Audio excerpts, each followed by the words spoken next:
Hello sir Lingareddy గారా sir? చెప్పండి. అదే సార్ నేను మన కేసీ రెడ్డి గారు ఇద్దరు కలిసి అక్కడ మేము టాస్క్ ఫోర్స్ ఆఫీస్లో ఉంటుంది సార్. ఇద్దరం అక్కడ నార్త్ జోన్ టాస్క్ ఫోర్స్ ఆఫీస్లో ఉంటే మేము అసలు ఆఫీసర్ ఫోన్ అయిన సందర్భం లేదు సార్. అక్కడ ఆమె ఆ కిరికి మా చెల్లెలు కేసు చీటింగ్ కేసు పెట్టింది తీయడం కోసం అని ఆయన జిమ్మిక్స్ ప్లే చేస్తున్నాడు. అంతమించి ఏం లేదు సార్ అక్కడ. నేను పోలేదు. నేను 9వ తేదీ అక్కడ పోలేదు సార్. నేను 9వ తేదీ మొత్తం నేను K C Reddy task force Secunderabad north zone office లో ఉన్నాం. మేము ఇద్దరు అక్కడే ఉన్నాం. ఇద్దరం ఉన్నాం అక్కడే. కాబట్టి నా ఆఫీస్ పోయిన సందర్భం లేదు. ఆమె తిట్టడం అంటే ఏం జరగలేదు.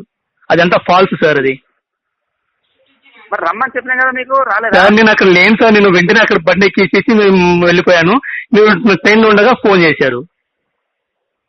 నేను ఎట్లా రావాలి సార్? ఆల్రెడీ నేను టికెట్ తీసుకున్నాను, బండిలో ఉన్నాను. చెప్పండి. నేను ఉంటే హైదరాబాద్ ఉంటే వచ్చేవాడిని. నేను వెళ్ళిపోతున్నానని చెప్పేసి ఆయన ట్రిక్స్ ప్లే చేసి ఆ అమ్మాయిని పంపించాడు. కేసు పెట్టడం ట్రిక్స్ ప్లే చేస్తున్నాడు. కేసు వాపస్ తీసుకోవాలి అని. నా మీద కేసు పెడితే నేను మా చెల్లెలు కేసు వాపస్ తీసుకుంటానని ట్రిక్స్ ఆయనవి.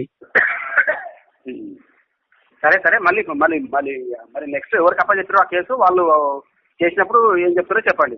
Okay sir. నేను అక్కడ పోలేదు సార్ ఆఫీస్ దగ్గర. మీకు ఫోన్ చేశారు, మీరు ఫోన్ చేశారు కాబట్టి చెప్తున్నాను సార్ నేను. సరే సరే. Okay. Thank you sir. Thank you very much sir.